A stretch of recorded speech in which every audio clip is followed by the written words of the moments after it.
দেশের জনপ্রিয় ইসলামী আলোচক মাওলানা মিজানুর রহমান আজহারী রচিত বহুল প্রচারিত বই এক নজরে কোরআন বইটি নকল ও পাইরেটেড করে বাজারে সরবরাহ, বিক্রি ও অনলাইনে বিক্রির অভিযোগে একটি বেসরকারি টিভি চ্যানেলের প্রকাশিত সংবাদ আমলে নিয়ে ঢাকার একটি আদালতে স্বপ্রণোদিত তদন্তের নির্দেশ দিয়েছে।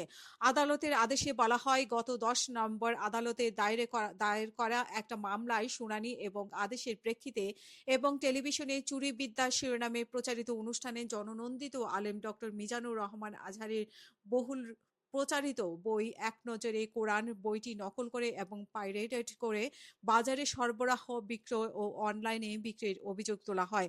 টিভি চ্যানেলে অনুষ্ঠানে বাইতুল মোকাররম, পুরানা পল্টন, মিরপুর সহ বিভিন্ন স্থানে অনুসন্ধান করে বেশ কিছু নকল ও পাইরেটেড বইয়ের কপি সংগ্রহ করা হয়। সেই প্রতিবেদন অনুযায়ী ও মামলার বাদী মোহাম্মদ সাইফুল ইসলামের প্রতিষ্ঠানে বিশ্ব কল্যাণ পাবলিকার্স কর্তৃক বইটির নকল কপি করে বাজারে সরবরাহের দাবি করা হয়, যদিও সেই প্রতিবেদনে সংশ্লিষ্ট প্রতিষ্ঠান তা স্বীকার করেনি। গত 10 নভেম্বর আদেশে মামলা খারিজ করা হয়। আদেশে বলা হয়, মাওলানা ডক্টর মিজানুর রহমান আজহারের বহুল প্রচারিত বইটি নকল করে বাজারজাত করা বাংলাদেশের প্রচলিত আইন অনুযায়ী ফৌজদারি অপরাধ, কপিরাইট আইন ও দণ্ডবিধির পৃথক ধারায় আমলযোগ্য ও বিচারযোগ্য অপরাধ।